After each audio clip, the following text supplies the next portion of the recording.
주영석 기자의 뉴스 속으로.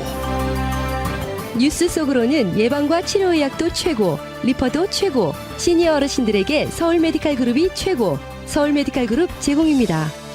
미국의 8월 소비자 물가지수 CPI가 내일 발표가 되는데 이 결과가 어떻게 나오느냐에 따라서 이달 금리 인상 규모가 결정이 될 전망입니다. 시장에서는 연준이 3번 연속 자이언트 스텝을 밟을 가능성이 높은 것으로 보고 있습니다. 또 지난 8일에 서거한 엘리자베스 2세 여왕의 장례가 열흘간 국장으로 치러지고 있는데 오늘은 스코틀랜드 에든버러성 자일스 대성당에서 미사가 치러졌습니다. 이 여왕의 관은 웨스트민스터 홀에서 내일부터 닷새간 민간에게 공개되고 또 18일 일요일에는 웨스트민스터 사원 국장 후 윈저성 성조지 교회 납골당에서 영면에 들어가게 됩니다. 주영석 기자. 안녕하십니까. 미국의 8월 CPI가 내일 발표되는데 매우 긴장된 순간입니다. 그렇죠. 예. 뭐 CPI가 뭐 전부라고 할 수는 없지만 그래도 굉장히 중요한 그런 지표이기 때문에 CPI가 어떻게 나오느냐에 따라서 우리가 연준의 다음 행보를 좀 예측할 수 있다는 점에서 굉장히 관심이 모아지고요. 기왕이면 좀 좋은 그런 우리가 볼 때 좋은 그런 결과가 나오면 좋겠다는 생각이 듭니다. 그렇죠. 동부 시간으로 내일 오전 8시, LA 시간으로 내일 새벽 5시에 8월 CPI가 발표됩니다. 9월 연방공개시장위원회 FOMC가 이제 다음 주로 다가왔죠. 다음 주 화요일 20일과 수요일 20일에 개최됩니다. 그러니까 금리 인상은 21일 수요일 날 이제 발표가 되는데 약 그 금리 인상 발표 일주일 정도 앞두고 이제 내일 8월 CPI가 발표되는 겁니다. 그래서 연방준비제도가 9월 FOMC에서 금리 인상을 얼마나 할 것인가. 뭐 지금 분명히 내부적으로는 얼마 하겠다고 이제 생각을 하겠지만 내일 발표되는 이제 8월 CPI가 마지막 그 어떤 연준의 결정을 하는데 어떤 마지막 중요한 데이터가 되지 않을까 하는 느낌이 있고요. 내일 결과에 따라서 연준의 금리 인상이 혹시라도 뭐 바뀔 수도 있지 않을까. 뭐 예를 들어서 내일 CPI가 전망치보다도 더 확 낮게 나온다면 그럼 물가가 그만큼 많이 내려가는 거니까 그러면 또 뭐 긍정적인 영향을 미칠 수가 있고요. 뭐 반대로 또 전망치보다 또 다시 또 높게 나온다면 또 뭐 그럼 연준이 더 강하게 나갈 수도 있고. 그래서 내일 이 CPI 발표가 참 주목이 되는 그런 상황입니다. 네, 일단은 7월보다는 좀 떨어질 것이다 이렇게 예측되지 않나요? 예, 맞아요. 뭐 블룸버그 통신이나 월스트리트저널 예. 등이 지금 보도하고 있는데 블룸버그 보도를 보면 월가 전문가들이 예상한 결과는 8.1%입니다. 8.1%. 그러니까 6월에 9.1%, 7월에 8.5%.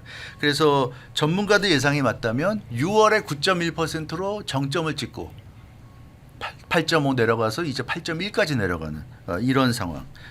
6월과 비교하면 이제 1%가 떨어지는 그런 상황입니다. 월스트리트 저널이 또 경제 전문가를 대상으로 설문조사한 결과를 보면 8%, 8.1보다 0.1%가 더 낮습니다. 8.0%로 좀 예상이 되고 있어서 일단 내일 CPI가 8.1이나 8.0 정도가 나오면 선방이다. 전망치에 맞는 거니까 그 정도면 선방이고 그것보다 더 미치면 그러니까 7.9든 7.8이든 7.7이든 그거보다 조금 더 낮게 나온다면 아주 이건 뭐 속된 말로 대박이다. 뭐 이렇게 볼 수 있는데 일단 내일 그래서 기준이 한 8.1, 8.1보다 높게 나오면 좀 실망스러운 거고요. 8.1, 8.0 정도 나오면 오케이. 그것보다 더 낮게 나오면 아주 기분 좋은 뭐 이런 상황이라고 할 수 있을 것 같아요. 근데 왜 8.1이 네. 이렇게 좀 하락될 수 있다는 네. 근거는 뭘까요? 근거는 역시 그 가솔린 가격 하락을 가장 큰 요인으로 전문가들이 꼽고 있습니다. 미국 가솔린 평균 가격이 7월 말에 갤런당 $4 22센트 이게 전국 평균이죠. 근데 지금 8월 말에 $3 84센트 이제 $3대까지 내려갔어요. 그래서 한 달 동안 9% 정도가 하락했습니다. 그래서 이 가솔린 가격이 이렇게 쭉쭉 떨어지고 있는 게 CPI가 내려가는 가장 큰 요인이 될 것이다고 전문가들은 보고 있는데 이 가솔린 가격이 그럼 왜 떨어지느냐? 경기 침체 우려가 크기 때문에 수요가 좀 위축이 되고 있습니다. 그러니까 자동차 가지고 안 가도 되는데 막 가고 이런 게 많이 줄어드는 거죠. 꼭 필요한 출퇴근이라든가 뭐 마켓에 장을 보러 가거나 이런 꼭 필요할 때만 자동차를 이용하고 되도록 자동차를 이용하지 않는 겁니다. 이용하지 않으니까 가솔린을 예전보다는 좀 덜 쓰게 되겠죠. 이제 그런 식으로 하면서 수요가 위축이 되고 있다는 얘기고요.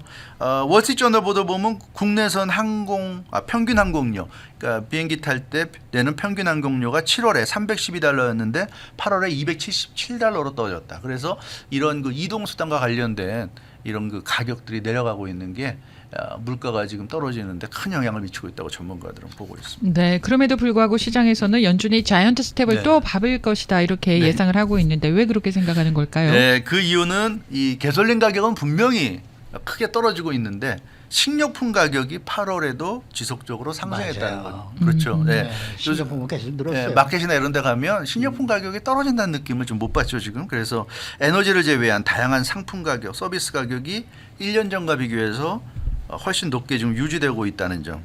그리고 식료품 가격이 올 들어 참 빠른 상승세를 보이고 있어요. 식료품 가격, CPI 지수에서 굉장히 중요한 비중을 차지하고 있고요. 특히나 이 식료품 가격이 중요한 게 특히 저소득층 가구, 빈민이라든가 저소득, 중산층 이하 이런 가구에는 식료품 가격이 오르는 게 굉장한 타격입니다. 그 사람이 최소한 먹고는 살아야 되잖아요. 그래서 다른 거는 절약할 수 있는데 무슨 뭐 신발이나 옷 같은 거야 뭐 안 사고 당분간 버틸 수 있지만 있는 거 갖고 버틸 수 있지만 먹는 건 그게 안 되잖아요. 먹는 건 반드시 사야 되는 겁니다. 그래서 식료품 가격이 오르는 건 서민들에게는 엄청난 타격이 된다는 거.